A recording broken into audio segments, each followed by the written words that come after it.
O nosso tema envolve o setor elétrico. Inúmeros seriam os temas que poderíamos abordar aqui, por limitação, né? A gente teve que escolher dois. Espero que com esses dois temas a gente possa agregar para os senhores. O primeiro deles é equívoco na busca da modicidade tarifária no setor elétrico e com enfoque aí nos debates que estão pendentes na área tributária.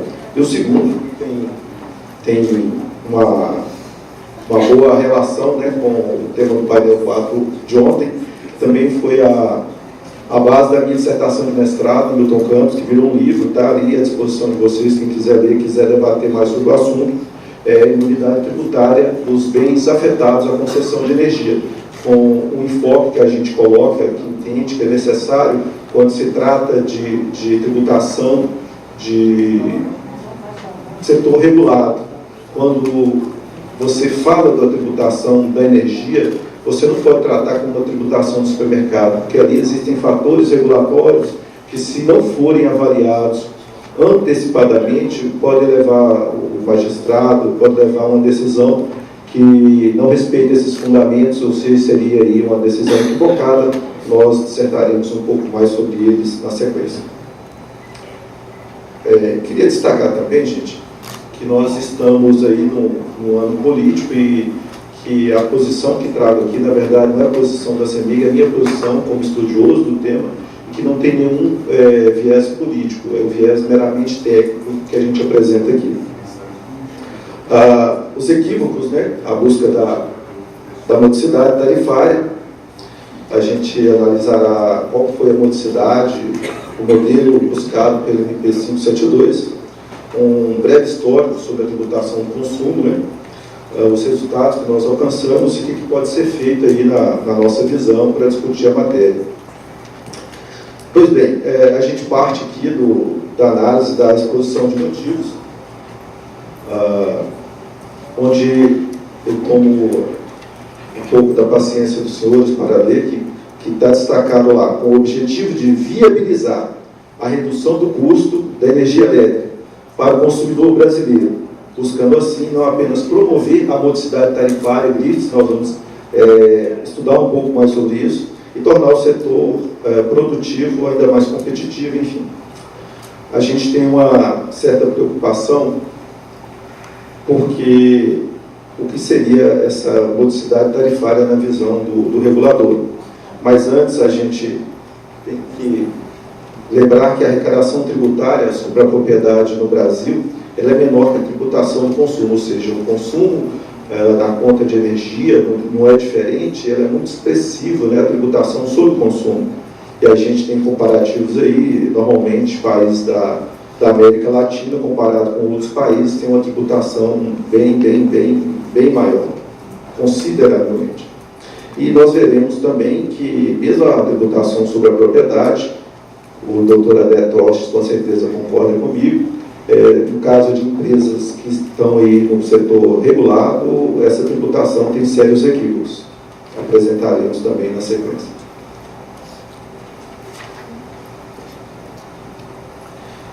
Pois bem, o que a gente tem da tributação do consumo do setor elétrico anterior à Constituição de 1988, nós temos aí o Imposto Único sobre Energia Elétrica, que foi sucedido, digamos, nessa relação de consumo pelo ICMS a partir da Constituição de 88. O Imposto Único, na forma de imposto sobre energia, ele tinha 40% de sua arrecadação destinada à União, no Fundo Federal de Eletrificação, e o restante, né, os 60%, era destinado a estados e municípios para aplicação em projetos de edificação, de extensão das redes. E o ICMS, como todos sabemos, ele não tem essa vinculação, né? E a gente tem diferenças aí, basicamente, e não menos importantes, nas alíquotas, porque a alíquota do extinto Imposto Único de Energia Elétrica ele era bem menor, né? E a forma de cálculo também, porque o ICMS ele tem um cálculo por dentro, que nas tarifas aí residenciais, uma alíquota de 30% pode chegar a 42% do valor que se paga. Então, a gente tem essa MP, que tem o foco na redução da conta de energia, como já vimos, mas sem incluir no debate a questão tributária. Enquanto você faz isso, você pode até reduzir a conta de energia no momento, mas energia, eu trago um fundamento que é do marketing, é mais da economia, né? A energia tem demanda elástica, implica dizer que quanto menor o preço da energia, maior tende a ser o consumo. Da mesma forma que quanto menor o preço da energia, quanto maior o preço da energia, menor tende a ser o consumo. A pessoa tende a usar de forma mais eficiente. E não se identificou nesse processo políticas efetivas de uso racional da energia. E aí a gente tem uma reflexão, né, que já entra na questão da modicidade tarifária. Se você olhar, nós temos 3 agentes bem específicos. Eu tenho de um lado o Estado, de outro lado eu tenho a concessionária, eu tenho também o usuário desse serviço de concessão. Quando você coloca a relação do Estado com a concessionária, é uma ação, um trabalho de regulação, né, que presta serviço para o cliente, ele é remunerado aí a partir da tarifa, né, e se a modicidade tarifária, se ela tiver ênfase tão somente na tarifa, nós teremos um grande equívoco, qual seja, o Estado também cobra tributos dessa relação. Então, o que a gente defende, e aqui eu faço um parênteses que eu esqueci no início, esse artigo eu fiz em coautoria com o doutor Sérgio Pacheco, um direto colega, que muito nos honrou com apoio nesse artigo.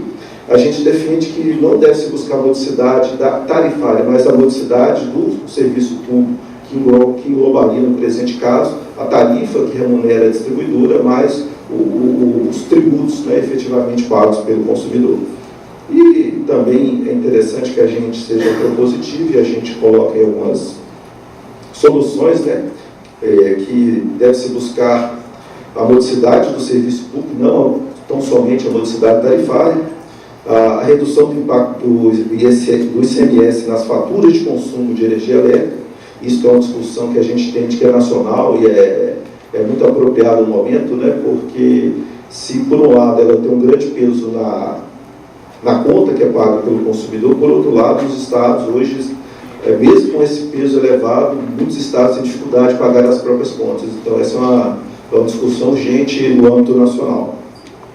E também evitar aí encargos, né, para cobrir déficit de arrecadação de impostos, que foi o caso que ocorreu com um encargo regulatório que foi mantido para cobrir perdas de arrecadação do ICMS de estados isolados, quando interligou-se alguns estados do norte do país. Continuando, né, já encerrando essa parte, incluir a questão tributária, né, na discussão acerca da modicidade, aumentar a geração disponível com incentivos fiscais para viabilizar a mínima geração. Isso já é uma realidade hoje, sobretudo pelo valor da tarifa de energia. Quanto mais aumenta a tarifa de energia, mais viável fica a geração distribuída. Isso mesmo que não tenha um incentivo tão grande, a própria realidade regulatória já está conduzindo a isso. E também, não deixa de ser diferente, né, como já dissemos, é importante que se utilize políticas de uso racional dessa energia para que a gente tenha um uso moderado e que não tenha que despachar fontes cada vez mais caras, que tornarão a energia mais cara da consequência. E, não menos importante, eu diria, o debate com toda a sociedade, porque o tema tem reflexo muito grande. Encerrada essa parte, o tema está bem apertado aqui, mas vamos lá. Imunidade tributária de bens afetados à concessão, como já adiantamos para vocês, a gente entende que a discussão regulatória tem que preceder a questão tributária, e aí a gente entende também que não são as respostas, mas as perguntas que movem o mundo, e nesse sentido a gente traz 3 perguntas que tentaremos aqui dentro do prazo responder. No Brasil, o concessionário é o proprietário de bens utilizados para a prestação de serviço? É devida a cobrança de impostos sobre a propriedade de bens afetados à concessão de energia elétrica? E a decisão do recurso extraordinário 61720 tem impacto sobre a imunidade de bens afetados à concessão de energia? Pois bem, se a gente analisar o conceito, né, de concessão, concessão, a administração pública transfere à pessoa jurídica a execução de atividade de interesse coletivo. O que se transfere é a execução da atividade. E nesse sentido, também a gente destaca o entendimento da Tipietro, do Bandeira de Mello, né, que só existe concessão de serviço público quando se trata de serviço de titularidade do Estado. O poder público transfere apenas a execução do serviço e conserva para si a titularidade desse serviço. Isso é um conceito que é altamente relevante para a gente entender algumas questões, né? A União transfere somente a execução da atividade, mas os bens desse contrato de concessão, eles são transferidos à concessionária por um meio necessário para a execução do contrato de concessão, senão ela não poderia executar o contrato, o que não faz dela proprietária desses ativos. É a reflexão que a gente traz. E também, do ponto de vista regulatório, né, a propriedade dos ativos de concessão é do poder concedente, não da concessionária, pois são afetados à concessão. E aí é importante a gente fazer uma distinção, porque toda concessionária, seja ela sociedade de economia mista, seja ela empresa privada, ela tem dois grandes blocos de ativos: ativos afetados e ativos não afetados. E quando a gente fala de imunidade, a gente está falando basicamente dos bens que são afetados. Nós não estamos falando de imunidade da concessionária, mas dos bens que não são dela e pertencentes à União. E os bens da concessionária são os ditos bens não reversíveis, né, que seriam veículos, agências de atendimento, almoxarifados, enfim, que ela usa para prestação de serviço. E é importante, gente, a gente distinguir dois conceitos que muitas decisões o juiz faz certa confusão, o conceito de reversão e afetação. Quando a gente fala afetação, é uma condição presente que se verifica hoje. A reversão é uma condição futura ao final do contrato de concessão, seja qual for a forma de extinção desse contrato. E inverter os dois conceitos pode dar um certo prejuízo. E no Deplácito José Afonso da Silva, né, ele fala que reversão é oriundo do latim reverso, né, no sentido que é regresso, volta, regresso ou retorno. Retorno do bem para quem? Retorno do bem para o poder concedente. E aí a gente tem uma reflexão que ela é consequência disso, né? Se o ativo fosse de fato da concessionária, ele não poderia ser revertido, ele teria que ser desapropriado. Ele só volta para a concessionária ao final da concessão por reversão, porque ele já é do poder concedente. E também, do ponto de vista do direito civil, a gente tem muito claro que a concessionária também não pode ser considerada proprietária do ativo, porque a capacidade que mais diferencia, né, o diferencial ali, digamos, da propriedade, que é a capacidade de dispor. A concessionária não pode, a subestação que atende essa região aqui está me causando muito prejuízo, eu vou vender essa subestação, vou desativar uma subestação e farei aqui um estacionamento. Ou ao final da concessão, ela não pode simplesmente chegar e falar: olha, eu tenho uma decisão de um juiz que me tributou, que me cobrou IPTU, falou que o ativo é meu. Então, ao final da concessão, eu não devolverei esse ativo para o poder concedente. Não existe isso. Tá certo? E do ponto de vista de imunidade, a gente entende que, seja concessionária, sociedade de economia mista, seja empresa privada, do ponto de vista regulatório, elas não têm diferença, porque ambas executam uma atividade, um serviço público de interesse do Estado, como se o Estado fosse. Então, do ponto de vista de imunidade, a gente entende que os ativos afetados, sejam da concessionária, sociedade de economia mista, seja a empresa privada, esses bens são abarcados pela imunidade recíproca. E para encerrar, não menos importante, a gente faz uma reflexão do recurso extraordinário 601-720, o conhecido caso da concessionária Barra Forte, e fazendo um confronto dessa decisão com a tese que apresentamos. Nesse caso, né, é uma empresa concessionária de veículos, e aí já vem a primeira diferenciação. Não há que se confundir, professor Onofre, muito obrigado pela presença, professor. Não há que se confundir a concessionária de veículos com a concessionária prestadora de serviço público, porque você já tem uma diferença basilar. Uma exerce atividade econômica, a outra exerce atividade de serviço público, presta serviço público, no caso, serviço público de energia elétrica. Afinal, o que diferencia, né, esses dois casos é o que a gente pretende explorar na sequência. Primeiro ponto, serviço público versus atividade econômica, nós já adiantamos essa conclusão. O outro instituto muito importante que tem que ser avaliado para que se diferencie esses dois casos, o Instituto da Afetação. A área utilizada pela concessionária de veículos, ela não é afetada a um serviço público. O que acontece, via de regra, né, com as áreas de subestações de energia, de concessionárias de linhas de transmissão também, enfim.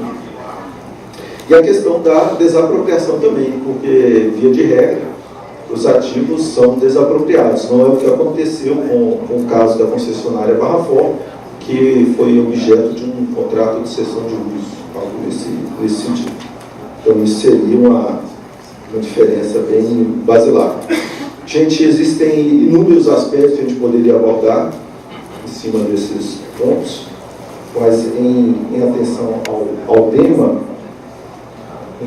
tema que nos foi apresentado, eu acho que está colocada a questão, acho que merece reflexão.